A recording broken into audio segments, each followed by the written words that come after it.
Let's get right to our panel now. Politico's Ken Vogel joins us live from Washington, D.C. From Atlanta, we're joined by Goldie Taylor of the Goldie Taylor Project. Also from Washington, we're very pleased to have social activist Marcia Dyson. Thank you all.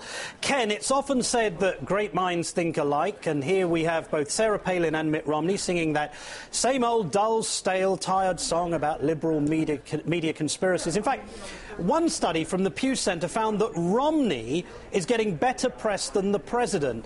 But why worry about the facts when a conspiracy is always much more interesting, isn't it? Well, this has been a long-running trope in GOP politics, particularly as it pertains to President Obama. In fact, it's not just GOP politics. We heard it a lot from Hillary Clinton during her Democratic primary battle with Obama in 2008, that Obama was getting kind of a free pass. And to be sure, he was not as well known in 2008. There was some fascination with this story. But I think that there was more aggressive coverage and vetting of him than conservatives would like to believe. I always get emails when we write an investigative story on a Republican. Why don't you look at? But Ken, are you involved? But Ken, are you involved in a conspiracy with the Democrats? Certainly not, but I would also like to say that we did, in fact, look into some of these things that Republicans are now pushing very aggressively, including President Obama's ties to Bill Ayers, President Obama's ties to his since convicted and jailed former bundler Tony Rezko. We looked at all these things. That's not to say that they couldn't have gotten more vetting, but I think that what's going on now with Mitt Romney is an effort to brush off negative stories about him by claiming that there is media bias and the media is out to get him. OK, well, let's skip the conspiracy theories for a moment, because it's all just a distraction from the true story.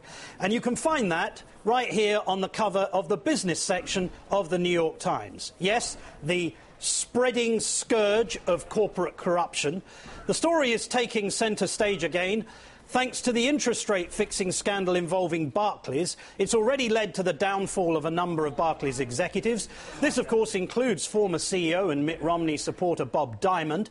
But the fallout won't stop with Mr. Diamond, and it won't stop with just one bank either. In fact, this is shaping up to be the biggest banking scandal in all of history, one that touches $360 trillion in loans, credit cards and mortgages. Now, just think for a moment about that number, $360 trillion.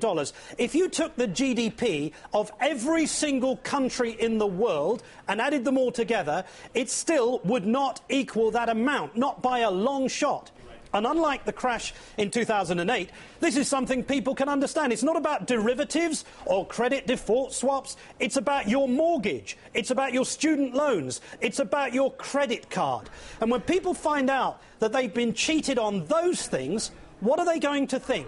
Once it sinks in that they've been played for suckers in the biggest swindle ever, how will they respond to that? I mean, trust in banks, in fact, trust in business as a whole is already plummeting. According to Transparency International, 62% of the American people think business corruption is widespread. What will the political effect be when voters realise they didn't know the half of it? And when Mitt Romney gets up to give another one of his vacuous stump speeches and sings yet another empty hymn to the magic of free enterprise, what are people going to think? Goldie, what are people going to think? There you go, Martin, playing the role of the leftist, wing media here. At the end of the day, if I engaged in something like credit default swaps, that meant that I took out insurance, per se, on my neighbor's house. But then I shook gasoline around the perimeter of the house and waited for it to catch fire. That's how these bankers made money. And so it wasn't the people who were, getting these mortgages and getting into great new homes and, pursuing the American dreams.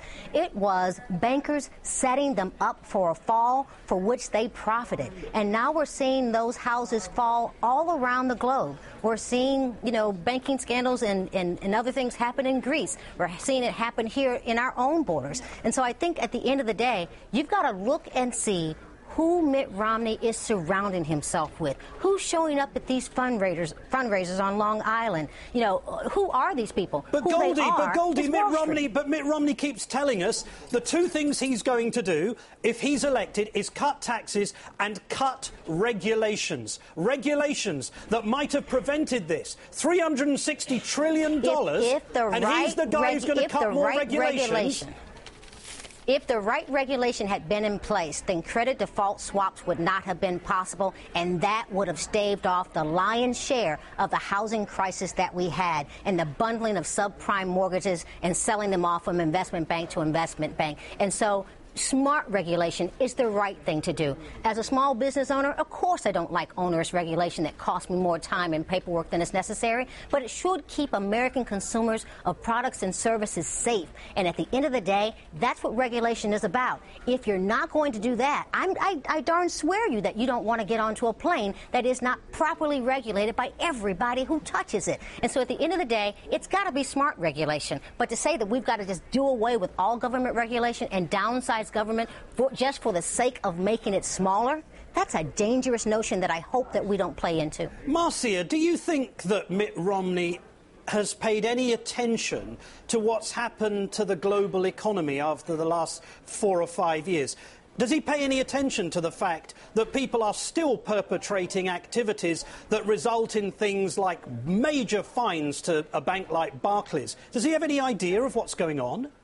Well, here's a man, Martin, who is basically like Scooby-Doo. Like, I don't know. He's saying that he don't know who invested his money or his wife did or where his assets are around the globe. So you expect for him to understand how other people might feel about their investments into this particular global market? I doubt it very seriously if he's connected with that. You know, this is a party that says that hope springs eternal. Boehner said that yesterday. Really, I think that your hope is very weak, and what you really refuse to do is give people help, to be transparent, and to communicate well about what you are and who you are, and to stand before a group of people, African Americans and whoever, and say that you're the guy. Really? But we don't know who the guy is, so you can't even situate yourself nationally, regardless of what you think internationally, is very weak to me. Ken Vogel, Goldie Taylor and Marcia Dyson, thank you so much.